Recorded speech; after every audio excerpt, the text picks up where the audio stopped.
Top Albania Radio at the movies. Përshëndetje të gjithëve, po dëgjoni At the Movies. Do të jemi së bashku për plot 1 orë në këtë ditë me shi për të folur për diçka që besoj se të gjithë ju atje jashtë e keni qef dhe po flasim pikërisht për filmat. Do të jemi sot me programin e Cineplex për këtë fundjavë, si dhe javën e ardhshme, premiera të reja, si dhe filmat të cilat kanë nisur të shfaqen prej pak ditësh. Ka një larmishmëri vërtet të madhe dhe një shumëllojshmëri zhanresh për të parë në Cineplex. Ndërkohë unë dhe Edea do të ndalemi tek sugjerimet tona në pjesën e dytë të programit. Unë kam zgjedhur një serial i cili sapo ka nisur të shfaqet nga një pjesë në një javë në Apple TV, quhet The Last Frontier. Dhe është shumë i bukur se ka një theme, nëse mund ta themi kështu ose për ta përkthyer, ka një lloj skenash që zhvillohen në dimër me borë dhe unë sa herë që vjen dimri, unë vdes të shikoj filma të tillë se më bëjnë ta përjetoj akoma më tepër stinën, atë fund viti, nuk e di, megjithëse se jemi disi pak herë. Është ai momenti që fërkon kështu dhe gishtat e kanë Po, skërjet. domethënë kur ke pak ftohtë, e vërtet dhe ti je zhytesh në atë skenën e një filmi me dëbor, me pyje, me malje dhe ky zhvillohej në një mjedis dimri totalisht.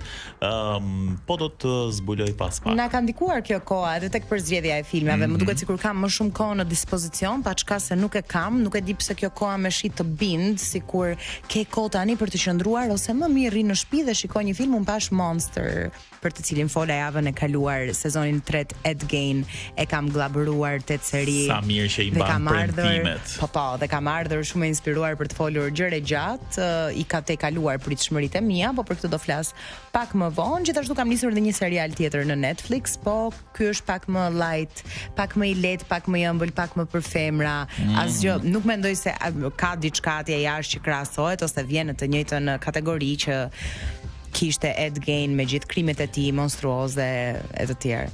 Unë pash një lajm sot për të cilin do doja të merrnim një 2-3 minutë shko pak më vonë për të diskutuar. Kemi diskutuar plot herë për inteligjencën artificiale, por pash një lajm, një reportazh më saktë, i cili kishte hyrë në detaje se si inteligjenca artificiale në thonjza po mbyll Hollywoodin. A është kjo e vërtet? A do të ndodhi kjo? Do doja që të diskutonim pak, po do të kemi kohë edhe për këtë.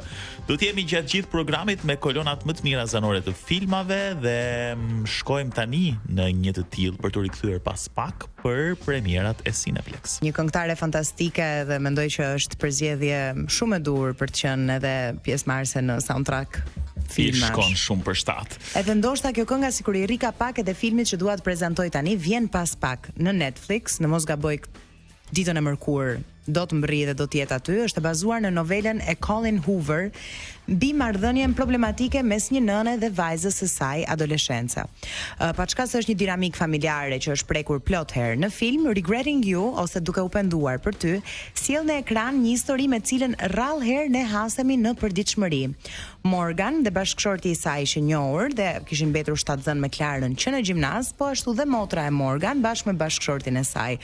Kishin patur të njëjtën marrëdhënie që në gjimnaz dhe kishin qenë me njëri tjetrin, ama kjo dyshe çiftesh, pa çka se duket sikur kishte përjet që njiheshin motër e vlla, dy motra së bashku me bashkëshortet e tyre respektiv, ndodh një aksident me makinë në të cilin zbulohet se e motra në të vërtetë kishte një marrëdhënie me bashkëshortin.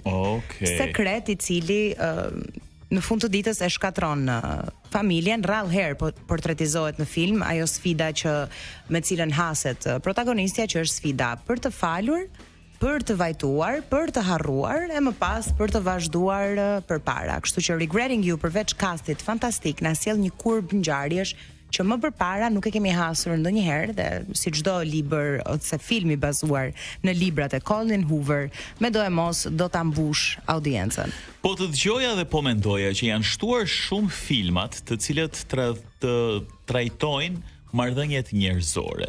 Pra kemi folur edhe për seriale të cilat trajtojnë marrëdhënien nën e bij, bab e bir. Këtu po ashtu një marrëdhënie familjare mes motrave. Pra kam përshtypjen që nuk e di për çfarë arsye, po Hollywoodi ka shkuar shumë te këto tema, edhe në filmat për shembull që janë të njohur për një skenar pak më ndryshe, fole pak ditë më parë për Drakulan, po që nuk do të jetë më Drakula që e shohim ne të frikshëm etj. Është një Drakula romantik, është një Drakula romantik, pra dashuruar. prap shkonte marrëdhënia njerëzore. Nuk e di pse. Kjo është një gjë e mirë kur e shikoj që nga njëra anë ishte ajo gjëja e inteligjencës artificiale, po ndonjëherë ne duam të zbulojmë akoma më tepër mbi qenien tonë si njeri dhe marrëdhënien që ndërtojmë me të tjerë. Është si ajo faza e zhanrave të ndryshëm. Për shembull ka momente të jetës tonë që ne fokusohemi shumë dhe shohim shumë horror, pastaj nuk e di pse shohim shumë dram dhe kjo ndryshon nga njeriu në njeri.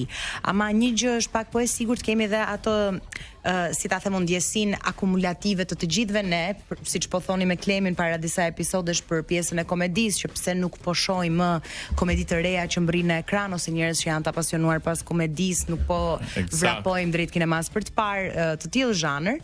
Mendoj që në të njëjtën mënyrë kishim një farë kohe që ishim larguar pak nga temat sociale, nga gjërat që kanë të bëjnë me psikologjinë, qoftë individit në vetvete dhe në brendësinë e tij, dhe qoftë dhe të atin atë mikro qelizën që ka krijuar me familjen e shoqërinë e tij. Është kjo që Hollywoodi ka vënë në qendër njeriu, sido që të jetë në këto vitet e fundit edhe në marrëdhëniet që ai ndërton me të tjerët. Do thuash ti që duhet me këto lajmet që po dalin në lidhje me inteligjencën artificiale. E bukur, e lidhja mirë. Pa sigurisht.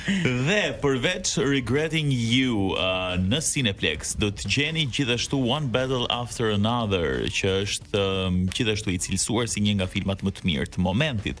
Tron Ares, të cilin e prezantuam vetëm një javë më parë, që gjithashtu flet për inteligjencën artificiale dhe për dëmet që mund të na shkaktojë në të ardhmen, por jo vetëm. The Contouring Last Rites vazhdon të shfaqet në Cineplex bashkë me Lilo dhe Stitch dhe shumë tituj të tjerë që do t'i gjeni atje.